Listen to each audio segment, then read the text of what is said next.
bilbila keenya qofaan akkamitti YouTube hojjechuu dandeenyadha. Bilbila keenya bilbila harkatti qabannee jiru qofa fayyadamnee osoo kompiitara yookiin laaptooppii nu barbaachisin YouTube hojjechuun hin dandeenya. Isa kana akkamitti hojjenna kan jedhu waliin ilaalla. Appilikeeshiniiwwan barbaachisoo ta'an afurtu jiru. Appilikeeshiniiwwan arfanuu Play Store irraa argachuu dandeenya. Inni jalqabaa CutCap jedhama. CutCapin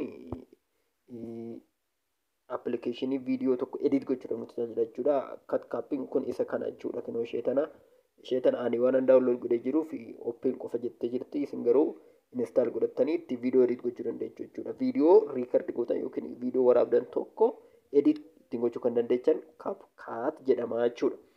Inni lammaffaan immoo PicsArt kan jedhamudha. PicsArt inni jedhamu kun appilikeeshinii baanerii ittiin hojjechuudhaan tajaajilu jechuudha. Baanerii yookiin taambeelii jechuudha. Suura fuula isaa jechuudha. Kan yuutuubii keenya yookiin viidiyoo keenya irratti gara jalqaba irratti kan mul'atu jechuudha. Fakkeenyaaf waa'ee diinagdee irratti hojjenna yoo ta'e diinagdee jennee barreeffamaan akka irratti mul'atu kan gochuu ni dandeenyu PicsArt jedhama jechuudha. Yookiin taambeelii hojjechuudhaaf kan nu tajaajilu jechuudha.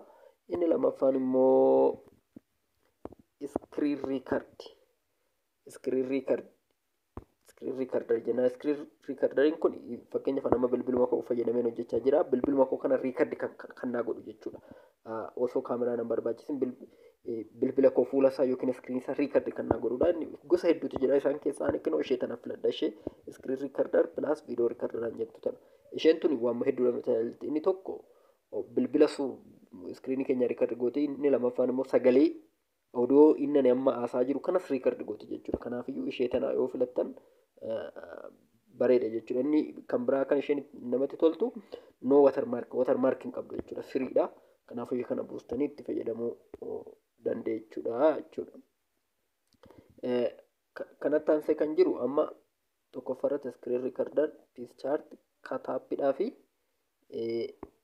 inni arfaffaan ittiin hojjechuudha qabnu immoo ChatGPT jedhama. ChatGPT'n artificial intelligenceedha.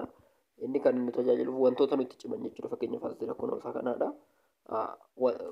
Yaada yookiin ayidiyaa gaafa dhabne ayidiyaa achirraa sarchi gochuu jechuudha. Fakkeenyaaf waa'ee viidiyoo editingii barsiisuu barbaadna yoo ta'e viidiyoo editingii jennee ChatGPT kanarratti gaafa barreessine nuu fida jechuudha. Yookiin ayidiyaa nuu fida jechuudha. Inni kun kanaafuu wantoota kana arfan qofa fayyadamtanii yuutuubii bilbila keessaniin qofa hojjechuun hin danda'ama jechuudha. Amma fakkeenyaaf namni bilbila harkaatiin qofa yuutuubii hojjechuu jechuun baay'ee ariifadha jechuudha. Maaliif har'a laaptooppii yookiin kompiitara bituun meebii gatii isaa cimuu waan danda'uuf jechuudha.